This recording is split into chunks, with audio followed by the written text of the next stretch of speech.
What's up, everyone? We're back for episode 9 of the In Between Time podcast. Last time we had so much fun debating 3 more hot topics. Loved all the feedback and opinions we got from everybody. So thank you so much for continuing to listen to our frivolous banter and giving us an excuse to disagree with each other every so often. For better or worse, we're at it again this week.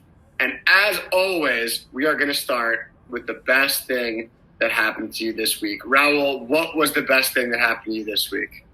Best thing that happened to me this week, it's a cumulative thing, but Gabby and I are pretty close to finishing up our first home purchase. We should be getting keys either by the end of this week or early next week, but we just wrapped up everything that was required of us, so that's a pretty big deal. Best thing that happened to me even in this year of 2020, so maybe even my whole life thus far. So I would love to hear whatever kind of remark Xander has for me this week. Maybe even my whole life so far, the new podcast with Raul coming out next Saturday. When's the expected move-in day? Have you guys bought furniture? Have you started thinking about plans for the front lawn? Where's Raulito going to live in a few years? Have you figured all this out? We bought basically, again, you gotta know what LA is in the market. I'm sure people from New York have similar things, like in terms of like housing.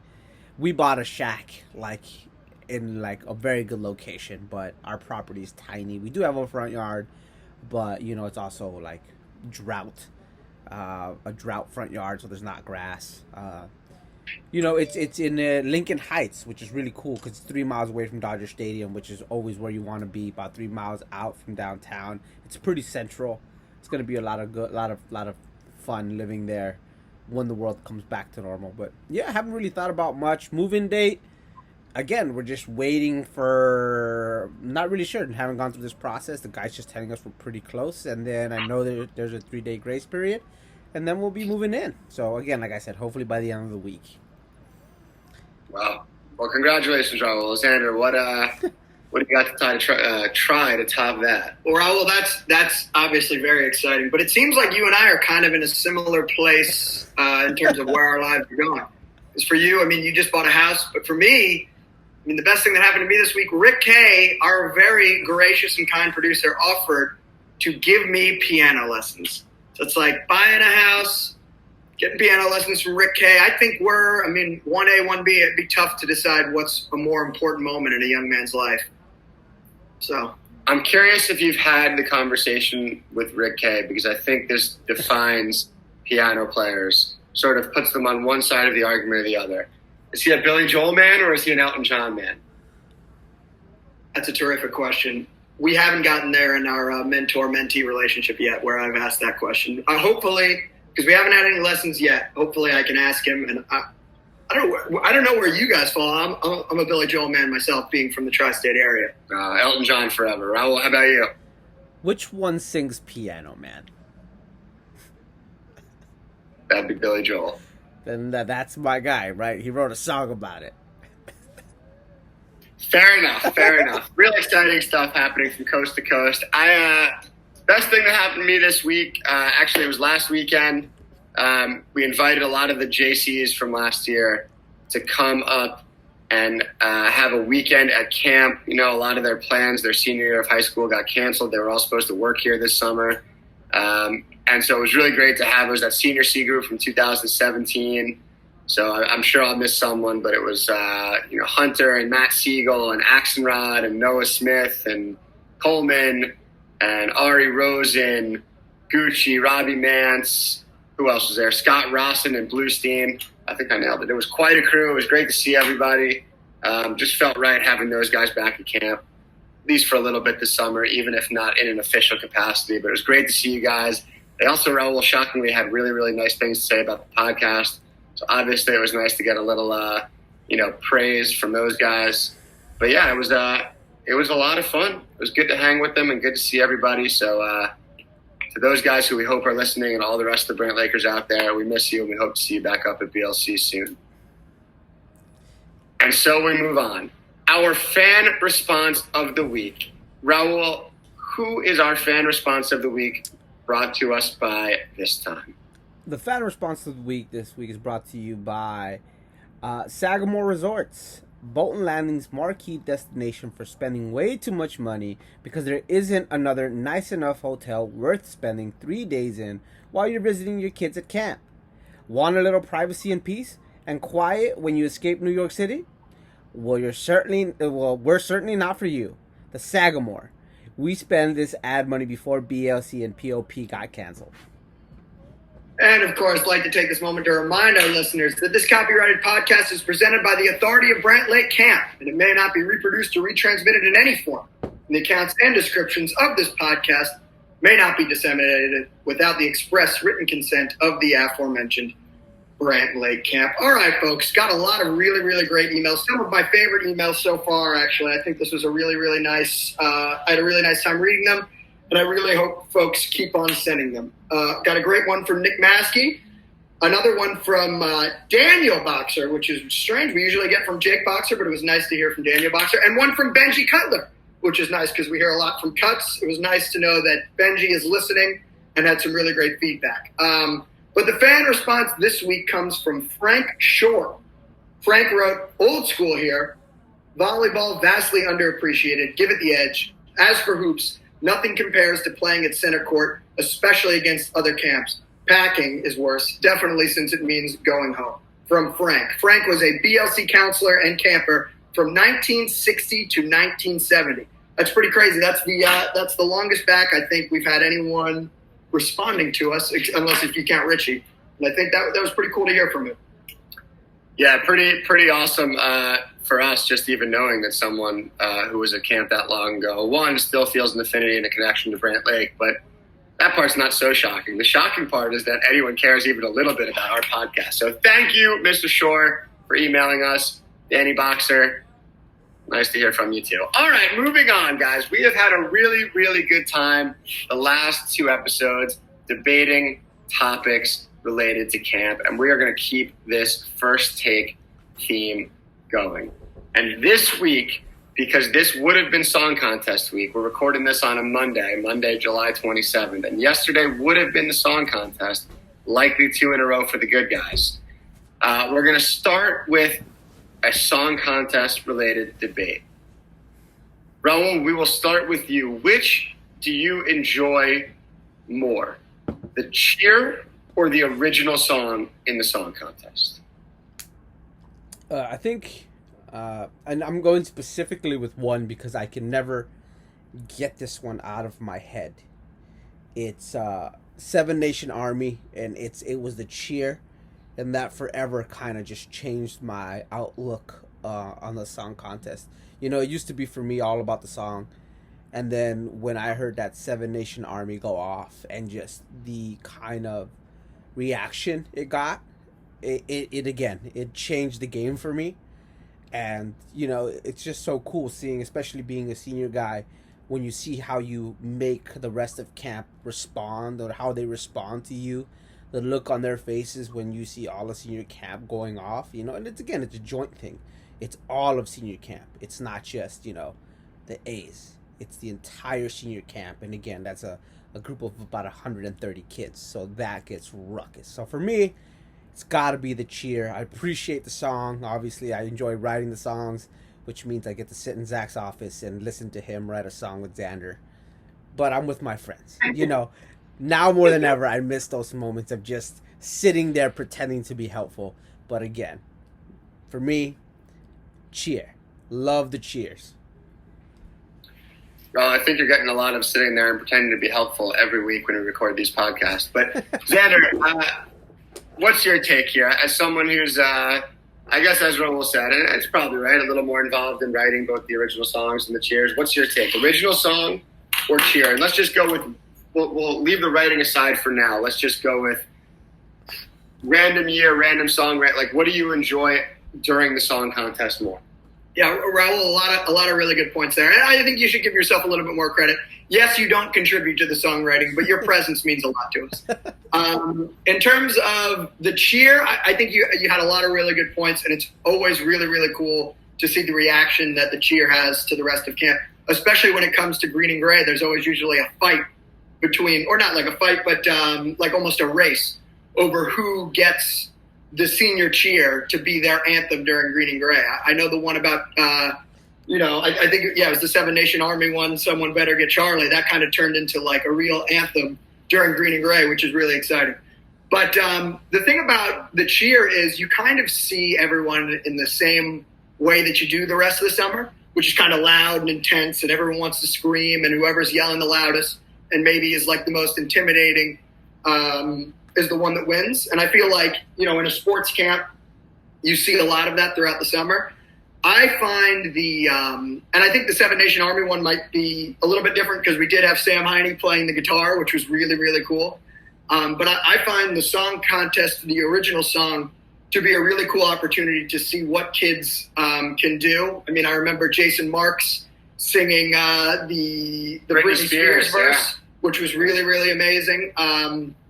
I remember even that year also hearing Tucker and Ben Daniels do their best Chad Kroeger impression for Nickelback. Going back even further, I remember Benji Gilbert playing the piano for 100 Years in 2016. So just like being able to see what campers can do aside from, just trying to be the loudest in the room, I think that's really shown in the songs of the song contest. And that always, I think that's a really cool part of the song contest. Yeah, I mean, I think the biggest sort of obvious differentiator for me, the song kind of, generally like the really memorable, great ones sort of tend to tug at the heartstrings a little bit. And the cheer is like incredible shock value, kind of like you described, Raul. And I think the Seven Nation Army one, it was the most memorable, probably just for the sheer like volume of it. And again, I'll never forget the looks on like, the inters and the sophs and juniors' faces, just like, oh my goodness, what is going on right now? But the song, you kind of, the cheer's got to be something really spectacular for it to stand out. And I think more often than not, the songs get remembered a little bit more than the cheers do. I'm curious though. So now that's sort of from an audience perspective. I'll go to Xander first for, I guess from like a writing perspective. What do you prefer to work on more? Do you prefer to work on the song or do you prefer to work on the cheer? I think the song, because it's longer. And I think you can put more in. So like the cheer, it's like, all right, let's think of one verse and a catchy chorus that can get like progressively louder, and that's going to be the cheer. But I feel like with those songs, you can really find what's special about camp and put it into a song, and especially special about senior camp, and then put it into different verses. I mean, that was what was so much fun about writing that one for 100 years. I mean, we literally were able to write about, your experiences on soft row, junior hill, inner row, and then senior camp. It was like, I thought that really did a nice job of talking about what made camp so special. And then to think back to the one that's the intro for our podcast, which is the Madonna one, Like a Prayer. I mean, every verse was about what made senior camp so special.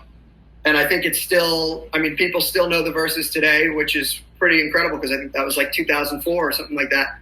So I think it speaks to like the camp experience, and you have the opportunity to do that while also being able to sneak in a few jokes that you might only hear if you're listening 2 or 3 times. But I really enjoy writing the songs more than cheers. Raul, what about you? Just being in the room for both of it, having a little bit of input.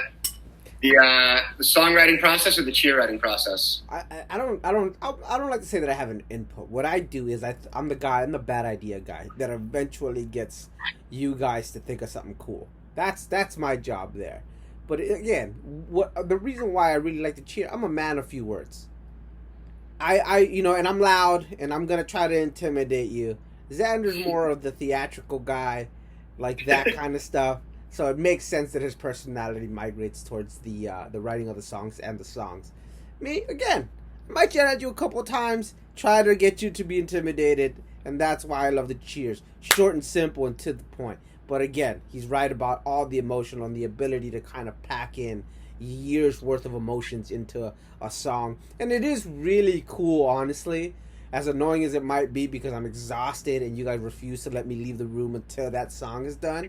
It's really cool to see you guys work and like hear how the song progresses and then see how it's made, and then ultimately when you listen to the kids sing it, it just adds to it. So it is really cool to see all of it being done.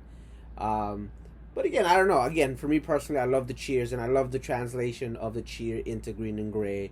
But like you said, the song translates year round. Kids will be driving randomly, and not the original song, but the actual song will start playing, and then our kids will start playing the Brant Lake version or singing the Brant Lake version. So you do have a point there. But again, man of few words. I'm gonna get up there, say as little as possible, scream, try to intimidate. That's who I am.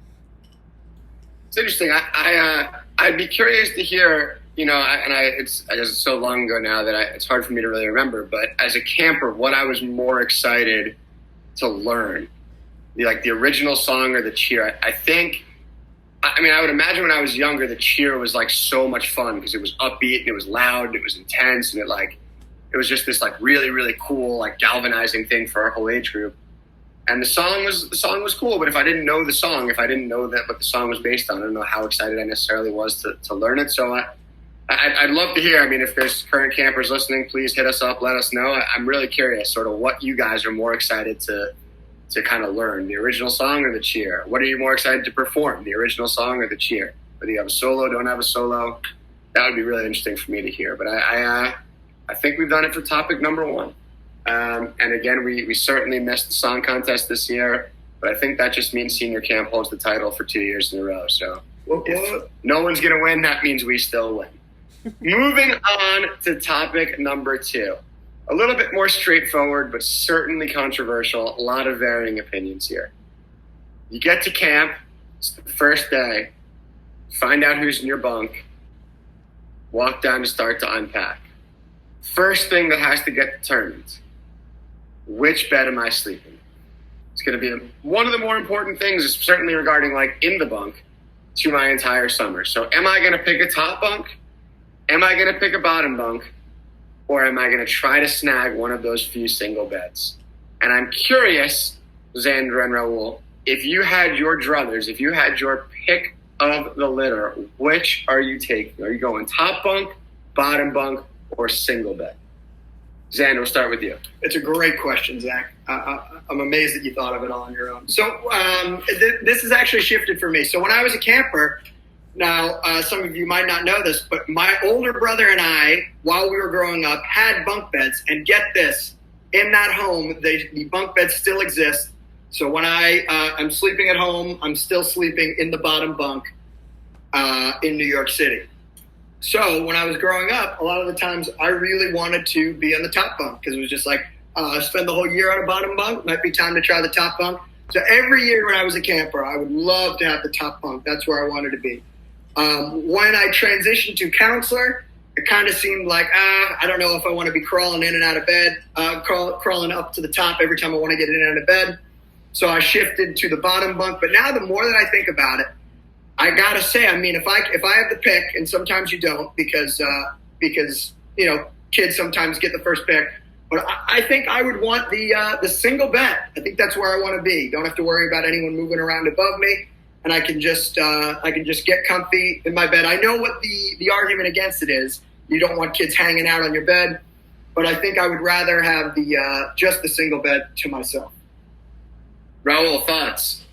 That last statement makes no sense. To yourself. You will never have that bed to yourself. That's just a fib. I've had my own room with a single bed in it, and somehow, some way, Xander, you pop into that bed. What makes you think that the kids are gonna have any respect for you or that bed? None. Again, I also had bunk beds coming up. I don't know why. I always fought for that top bunk. Always loved the top bunk. Fell off a bunch of times. That didn't make me change my mind. Still going top bunk. But, as I got a little bit older, as an adult, I definitely don't want to climb up to that top bunk anymore. I'm happy to be in the bottom bunk. But if you're giving me the choice, I've gotten to a stage of Brant Lake where very few people have gotten to, which is a private room with a private bed. That's where I want to be. It's again, that's a bed on the floor, but it's amazing. It's just a huge difference. So that's where I'm at with that. But yeah, no. One of the things that I want to tell the kids, and here's a little bit of advice. I know a lot of you guys like the bottom bunk. I know a lot of you guys like the single bunk. There's never really a fight for top bunk. There's always fights for bottom bunks, and the reasons for needing to be on the bottom bunk are so many. I can't think of anything. Maybe even being allergic to the roof at some point or anything like that. But what I will say this, come wake up time, you want to be in the top bunk, because I can't necessarily throw you off of the top bunk without risking my job. But that bottom bunk and that single bed, let me tell you something. If you're not getting up in time, you're not going to be in bed anymore. You're going to end up on the ground. And that's where you're going to end up. So, little word of advice. Pick the top bunk if you don't want to end up on the floor of your bunk come wake up time. Extra dose of Raul words of wisdom this week. That's a real bonus for everybody listening. I'll give you my quick take. Top bunk was never for me. It's annoying to get up there. Also, something nobody has mentioned yet, it is impossible to make that top bunk bed when there's somebody below you and the mattress is too big and it doesn't quite fit in the thing and the fitted sheet keeps pulling up on the mattress. Now you're just sleeping on a mattress.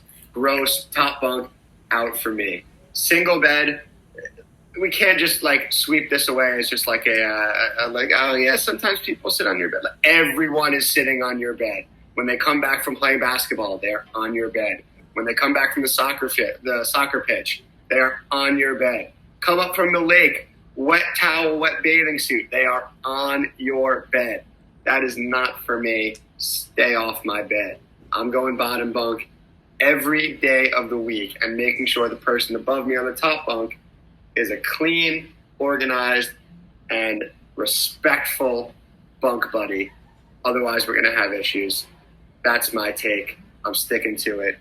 Xander, jump in. Yeah, but it's just, if there's someone sleeping above you, if you're trying to go to bed at night, you don't know. Now, if they have to go to the bathroom at whatever hour, that's waking you up. Ooh, I sleep like a rock. Okay, maybe you do, but I don't know. Sleep like a rock. I could probably get you up. But anyway, if someone's above you, it's that's going to wake you up. Or if they're doing whatever, if they have Ray's morning workout in the morning, now you're up at 6 o'clock when you wanted to sleep in. So it's just that's a concern that you don't really have to deal with when you have the single bed. I totally understand that people will sit on your bed, but not when you're trying to sleep. So it's not going to interrupt your sleep patterns as much as the other one. Also, you don't have to worry about banging your head. That's something you totally have to worry about if you're living in the bottom bunk. And it seems and the argument against making your bed is valid against the top bunk, and it's valid against the bottom bunk. The easiest place to make your bed got to be that single bed. So for me, when I was a camper, and likely Raul now, the risk of hitting your head on the top bunk was a non-factor for either of us, as we were never coming close to reaching the top bunk if we were on the bottom bed. Raul will jump in. I'm going to say something. All those pros that you just said for the single bed are also pros for the top bunk. Just going to say that, all except for making your bed, which is also not hard. And okay. I've been making my bed since I was 6. Now, secondly, Zach, I would love to hear or see the letters or emails your mom wrote to ensure that you got a bottom bunk and all the stuff that made sure that you got that bottom bunk. And not just that, apparently you needed a very clean kid on top of you. So I would love to see the requests made to ensure that would happen. But again, one thing that you're also forgetting about the top bunk, guys, is, one of the biggest struggles in bunks in general is storage. If you're in the top bunk, what did you just gain access to? Yeah, shelves. A maximum supply of storage. You got the rafters. And you can put whatever you want up there. No one's touching you. And it's just, again, and you're also going to get the best night's sleep. Per Xander's, what he said. No one's going to bother you. Somebody's got to wake up early. No one messes with the top bunk. You know what? I'm going to tell you something. Even in that single bed, in a dark bunk, I'm walking through. I might trip over that single bed and just give you the people's elbow on my way down. On accident. It's WrestleMania in that bunk a lot of the times, too. So you might be trying to go to sleep, and they're playing rafter ball, or they're playing with the rackets. And let me tell you something. You're going to get a tennis ball in the eyeball.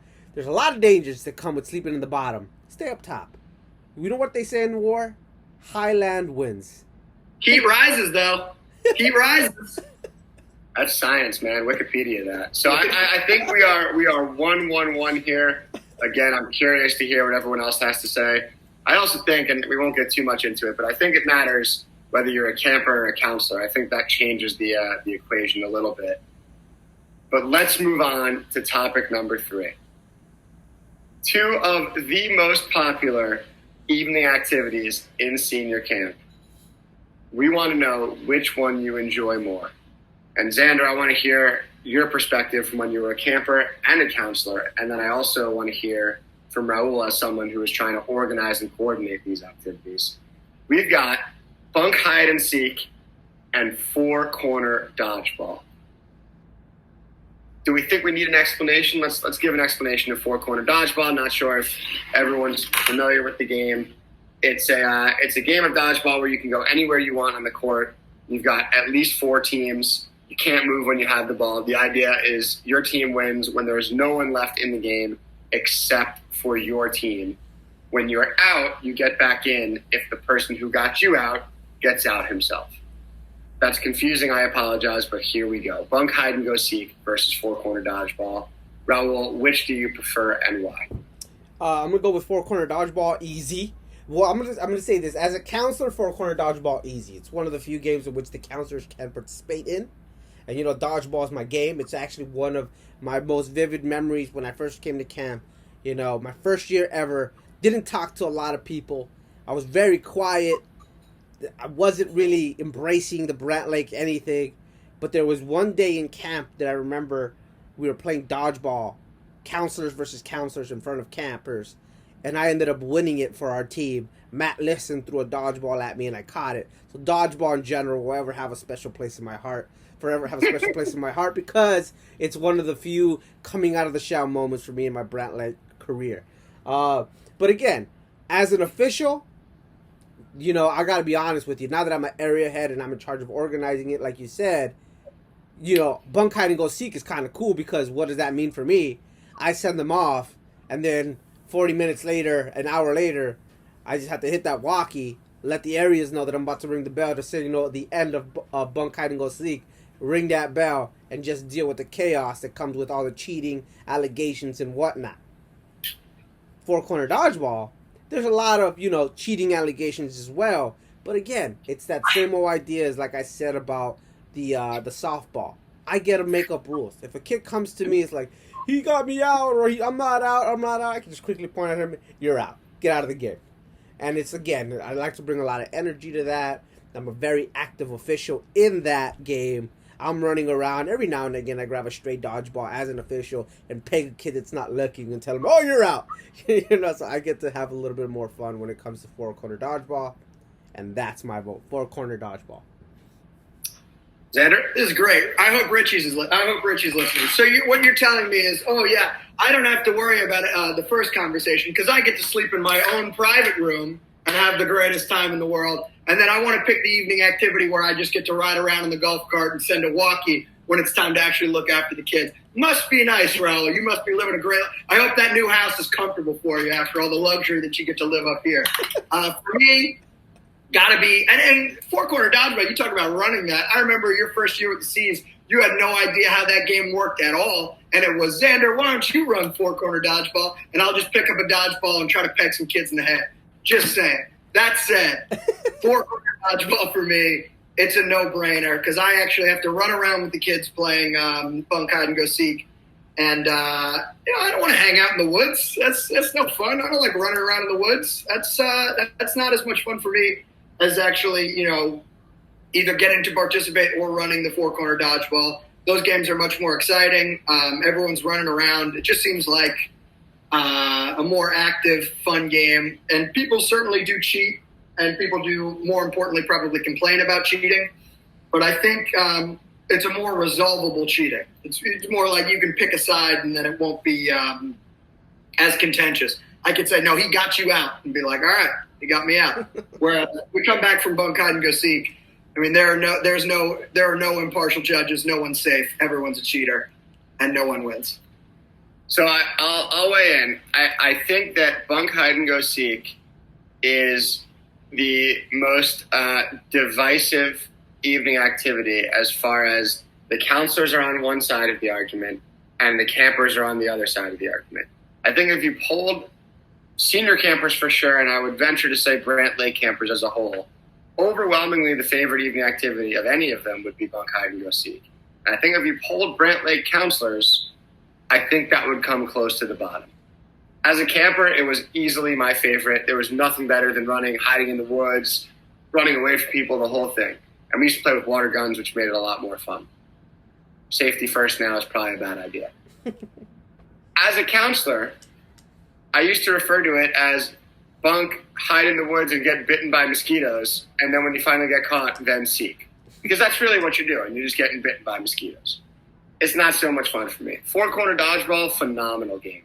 Strategy, tactics, allies, backstabbing, all of it's great. However, I will say the joy that you see on campers' faces when you announce that their age group is playing bunk, hide, and go seek might set it over the top for me. Again, to piggyback off of Raul, harder that might be because I don't have to go and hide or seek. But I will say it's a pretty exciting night when those kids know that they're lined up for bunk, hide, and go seek. You get the costumes on, you get the excitement, the winners get ice pops. There's going to be some controversy. There's going to be some debate. There's going to be some sore losers. There will inevitably be a sore winner. But wow, is it a hell of a game. Raul, so your first time playing, the first time you ever played bunk, hide, and go seek, it had to be fun for you, right? That had to be just this new cool camp experience that like you've never really done anything like that before. You had to love it the first time, right? Well, the first time I was going to play it, they told me what the game was, the premise of the game, which was basically just like a much crazier hide and seek. Because now you got this huge camp to go on and hide, So at first I was pretty excited. I'm pretty good at hide and seek. And it showed because I was winning. The problem then becomes the campers, they don't want to win. They don't. And it's not their fault. Again, it's boring really to win hide and seek. What does winning hide and seek mean? It means you don't move if you're in a good spot and you stay perfectly still until time's up. So inevitably these guys just want to get up and run, even if you are never going to be found. And again, I'm a competitive guy, and that's why I love four-corner dodgeball. It allows me to release some of those competitive juices, be it as an official or as in taking part of the game. And again, then the bugs started taking place. You're running in the woods. The idea of running in the woods is cool. And then next thing you know, you're getting eaten alive. I'm pretty sure I wore shorts my first time, too. No one gave me the courtesy of telling me you should probably put some pants on when playing bunk, hide, and seek. So that's another negative issue that I have with bunk, hide, and seek. But now I know you get to strap on the full outfit. And I think the kids really enjoy that. And I will give you kudos, Zach. Because like you said, we might no longer have to run with the kids or hide or seek. But you do a fantastic job of getting them all riled up at the end and making sure that you know exactly who cheated when and how they cheated and who the winner is, and you get them very involved. So the reaction when they find out they're playing hide and seek might be cool for you. But I've been around when you've been wrapping up hide and seek, and the reactions that you get out of the kids are actually very, very impressive. So let's jump on that for a second. Last little corollary to this little topic here. Xander, I'll go to you first. Which game do you think has more cheating in it? Bunk, hide, and go seek, or four-corner dodgeball? I think the small scandals probably take place more often in four-corner dodgeball, but the big-time egregious cheat moves are totally happening during bunk, hide, and go seek. Because four-corner dodgeball can be like, oh, it bounced, no one really saw it, maybe you can get away with it. Bunk, hide, and go seek is like you can see someone and then they can just sprint and you're still the one stuck holding the pennies. So it's just like it becomes not a game of, it's like training day. It's not what you know, it's what you can prove. That's not what you want to see when you're playing a game with a bunch of 13-year-olds. Raul, what do you think? More cheating, four-corner dodgeball, or bunk, hide, and go seek? Yeah, no, I think he's right. I think there's way more cheating in four-corner dodgeball, but again, there are little cheats versus the major cheats that happen in and I've been a part of it. I remember kind of hearing a Bunk screaming our name very, very quietly somewhere along the lines, but I didn't see them, so I'm like, we're just gonna keep running. And it's your word versus theirs. There's no winners, in those arguments. So yeah, Xander is right for once in his life. So I have to amend a previous statement that I made in an earlier podcast. I said 2 episodes ago that there is nothing worse than the kid who volunteers to do pitchers as a way of getting out of doing sponge or bins. That's the second worst person in the world. The worst is the kid who gets hit with a dodgeball and whose immediate reaction is to look around to see if anybody saw that he got hit in the hopes that he can cheat and stay in the game. Dude, you got hit by the dodgeball. Get off the turf. Figure out who got you out. Stop being a 4-year-old and trying to ruin the game for everybody else. If you get hit with the dodgeball, get out of the flipping game. That's my final take on 4-corner dodgeball. Last word from you, Xander, if you have one. I think we summed it up pretty nicely. And so we did, guys. And as always, we really want to hear your opinions on all of these topics, particularly the cheer, the original song, as that's certainly close to our hearts this weekend, as we would have had the song contest yesterday. But I think the bunk bed one is interesting. We want to hear from you guys. And certainly Bunk hide and go seek versus 4-corner dodgeball. I have a feeling that anybody who's been a counselor will vote 4-corner dodgeball. Anybody who hasn't will vote strongly Bunk hide and go seek.